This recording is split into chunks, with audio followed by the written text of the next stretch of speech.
Boom! Hello, ladies and gentlemen, and welcome to the Finding Meaning After the Military YouTube channel. Once again, I'm your host, Byron Rogers. I'm an author, speaker, life coach to the veterans, many other things. Nonetheless, today's video is about a principle that just a parallel, essentially, that I found to be very interesting.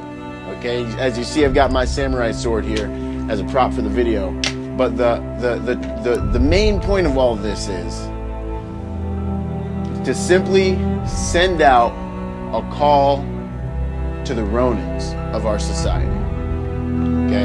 I know you've all heard of it, the term Ronin. It's a cool term, you know, I mean, it goes all the way back to like the ancient samurai days, the samurai culture, Bushido and all that stuff, and it just means a warrior without a master.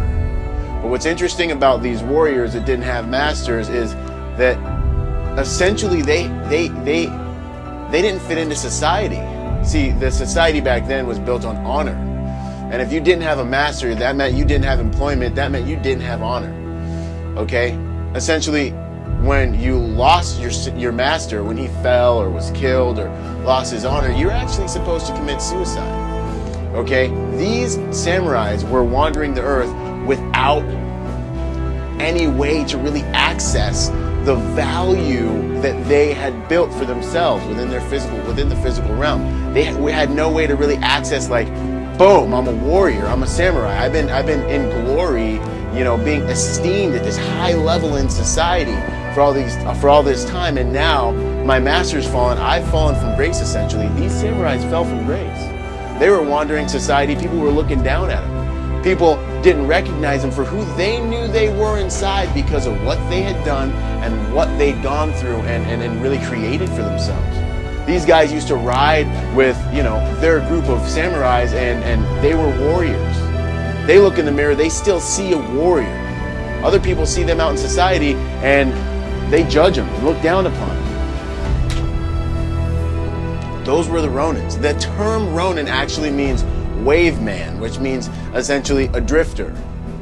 Someone that doesn't fit into society, that, you know, doesn't have employment, that just drifts. And what ended up happening? These guys ended up becoming mercenaries. They ended up becoming muscle for hire for, you know, gangsters and many other different, you know, ways that we all find to utilize our skills and abilities and all of the assets we built up in the physical realm as far as our training. They did the exact same things. I think it would have been very interesting to look at the psychology of those guys and what really happened, what kind of fates they had. I guarantee you we would have seen suicides and things like that in those guys too, because of that atrophy of identity. When you sit there and you know who you are, and you look in the mirror, and you see that squad leader, you see that combatant, you see the man who went and did all the training and went through all those things and got blown up by all those IEDs and went through all the things that life threw at you when you were in the armed forces, and then you walk around in society and people don't take you seriously and they don't treat you in alignment with who you know you are. You're a Ronin. I'm a Ronin. We're all Ronins now. We're out here trying to find it, trying to get our honor back, trying to get respect back, trying to find or create some type of value in this world. The old us looks us in the mirror, looks us in the eyes every time we look in the mirror. And it doesn't matter how many loved ones around you say, I love you and I believe in you and yada, yada, yada, yada, yada. It doesn't matter how much they support you. It doesn't matter. You know what matters? Is that when you look in the mirror, you respect yourself. Right? Isn't that it? Because you know how illegit you've become. You know how disgusting this is and that you've become.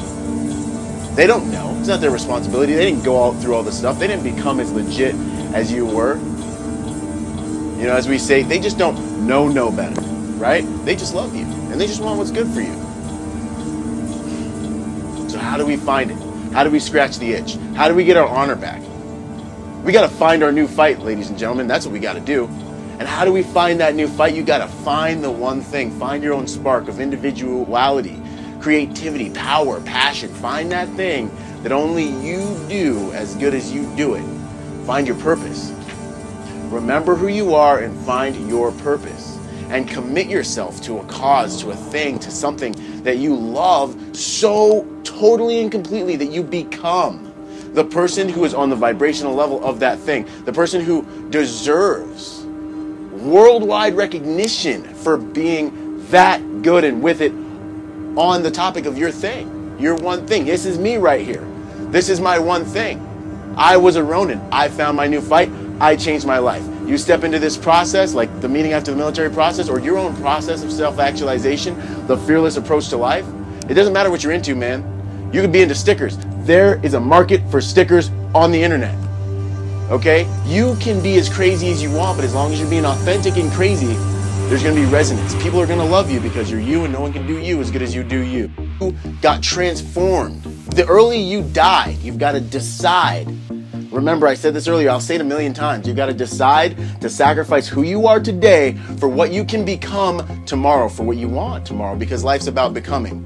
When you were at boot camp, that old you, the nasty you, the silly villain you, had to die. You went and picked up your clothes after boot camp. You didn't even fit your clothes, nor would you ever wear those types of clothes again, more than likely, because you had evolved into something bigger, better, greater, stronger, and faster. These are the processes. Find your new fight. If you need help finding your new fight, go to ByronRogersMotivation.com and let's work together on it. I'll work with you personally on it. And we'll make sure you've got that thing. And don't worry about choosing the wrong purpose, the wrong thing to step into to find your new fight. Just step into something because it's all a process. You'll be perfected. You'll be moved here and there and there. The whole entire thing. The whole entire time. You know, you can't see where you need to go from your current viewpoint, vantage point, or perspective point. Your perception will broaden and widen as you change the degrees and what you can see by taking new steps. Once you take another step in a new direction, you end up in a new environment. You can see new things. That's the way this works. That's why it takes faith. Because from the beginning, you cannot see the end. You can't see it. You just have to choose something, choose a target, move towards it. When you get there, or if you don't get there, where you stop and look around, boom, you can see new things. That's why it's the fearless approach to life, because it takes faith to find your purpose, live with passion, and reach your destiny. Ladies and gentlemen, that's the principle for the day. That's the call to the Ronins. Let's fight. If you need help organizing and figuring out how you want to fight, what you want to fight, who you want to fight, whatever, hit me up at ByronRogersMotivation.com and let's gear up. Let's go ahead and get it. So until the next video, I want to encourage you. I want to inspire you. I want to empower you, and I want to challenge you to find your purpose, to live with passion, and to reach your destiny. Hey, and tell your friends about me. Tell all the other military service members about me. Whoa!